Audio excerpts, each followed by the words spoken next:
Concepto y definición de etimología. ¿Qué es la etimología? La etimología se denomina la disciplina lingüística que se encarga de estudiar el origen y evolución de las palabras, así como de su significación y sus formas. De ahí, cuando hablamos de la etimología de las palabras, nos estamos refiriendo a todos esos aspectos, como el vocablo de etimología, tal como proviene del latín y el griego.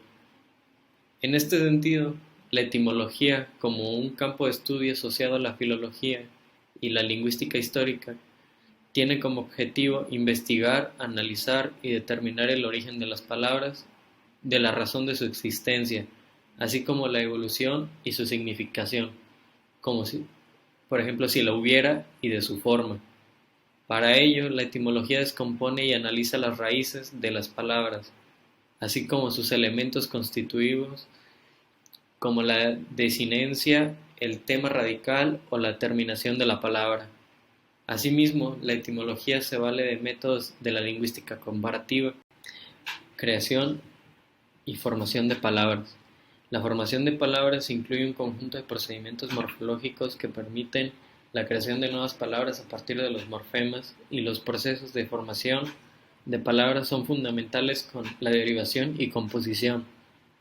Las palabras derivadas son palabras formadas por adición a un morfema deritativo o a una raíz de núcleo. Esto incluye la prefijación cuando se crea una palabra mediante adición de un prefijo o de un sufijo, y se usan simultáneamente en varios mecanismos de ejemplos, por ejemplo, los paréntesis.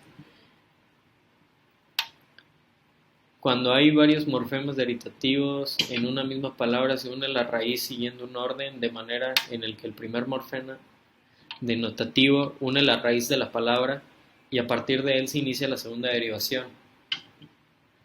La composición.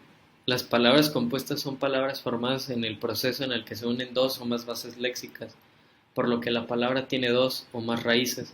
Estos se pueden distinguir en tres tipos de palabras compuestas: compuestos propios o univerbales y compuestos sintácticos. Son palabras compuestas cuyos componentes se mantienen separados fonéticamente, porque conservan su acento léxico, y a menudo también gráficamente. En ocasiones se escriben separados mediante un guión. ¿De dónde vienen el latín y el griego? El latín y el griego forman parte de la familia de lenguas indoeuropeas, un conjunto de pueblos que se desplazaron de Asia, India hacia Europa y fueron poblando diferentes regiones. Llamamos indoeuropeo a la lengua común a partir de la cual evolucionaron las lenguas indoeuropeas que actualmente conocemos. El indoeuropeo es una lengua de reconstrucción elaborada por los filólogos y lingüistas a partir de rasgos comunes en lenguas sin contacto espacial ni temporal. El griego es la lengua de la que se conservan escritos más antiguos. Son tablillas micénicas. Las inscripciones son los testimonios del latín más antiguos. Son letras talladas en piedra, generalmente lápidas. La evolución del latín. La lengua de los soldados no era igual que la de los estudiosos. Así se diferencia el latín culto y el latín vulgar. Latín culto, fiel al latín inicial, cultivado por los grandes autores latinos. Latín vulgar, es el latín que hablaba la gente en la calle, los soldados, comerciantes, matronas, etc.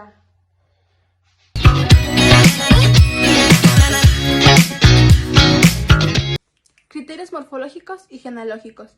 Los criterios morfológicos son los que agrupan las lenguas considerando la estructura gramatical de sus palabras.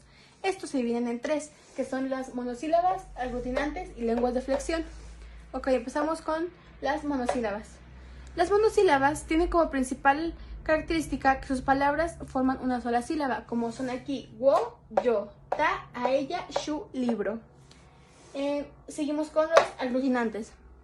Los aglutinantes son lenguas que pueden expresar una idea completa a través del agrutamiento. Esto quiere decir que la yuxtaposición de palabras, las cuales también tienen un significado de manera propia, son ejemplos el alemán y el náhuatl. Aquí tienen como por ejemplo Arbeit, trabajo, Student, horas, Sichi, ombligo. Y concluimos con las lenguas de flexión. Las lenguas de flexión forman sus palabras con base a raíces y morfemas.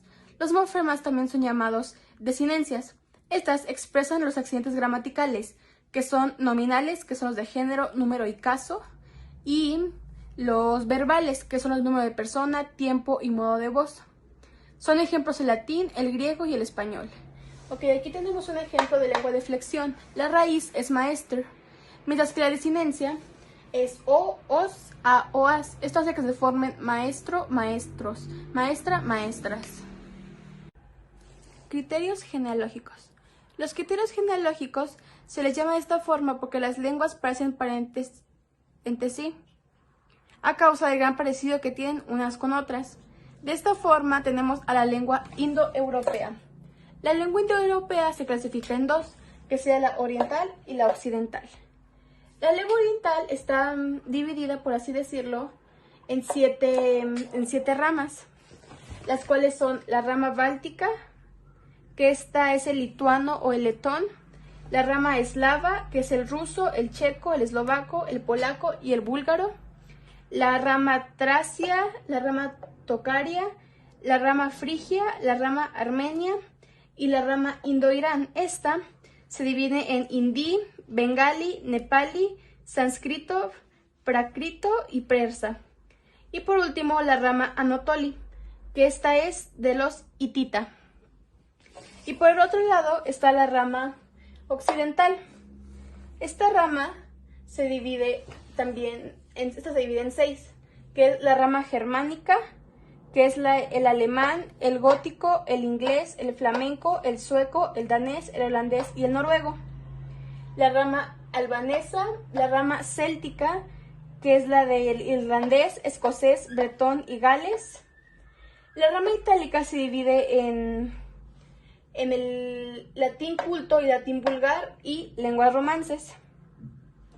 Mientras que la rama griega viene con variaciones dialectales, que son el dórico, eólico, jónico, ático, koiné y griego moderno.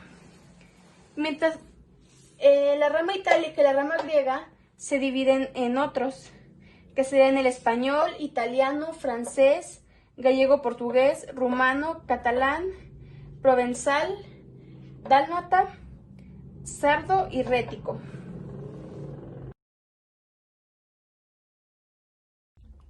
Lenguas indoeuropeas. Las lenguas indoeuropeas es la más grande del mundo. Abarca la mayor parte de los idiomas de Europa, América y algunos de Asia.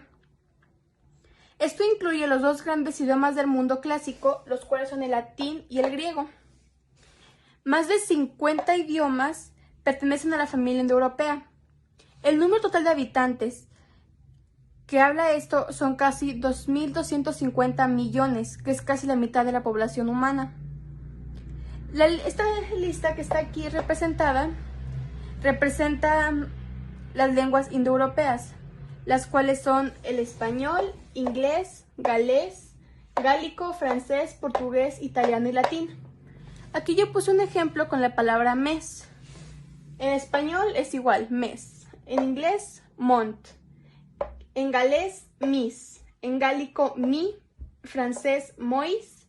Portugués, mes. Italiano, mese. Y en latín, mensi.